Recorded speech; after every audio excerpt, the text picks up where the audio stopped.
आका की सनाखानी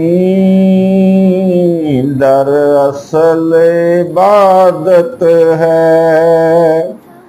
हम नात की सूरत में कुरान सुनाते हैं। हम नात की सूरत में कुरान सुनाते हैं। आते हैं वही जिनको सरकार बुलाते हैं।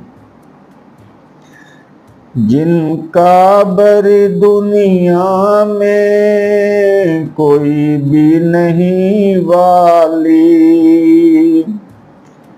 जिनका बरी दुनिया में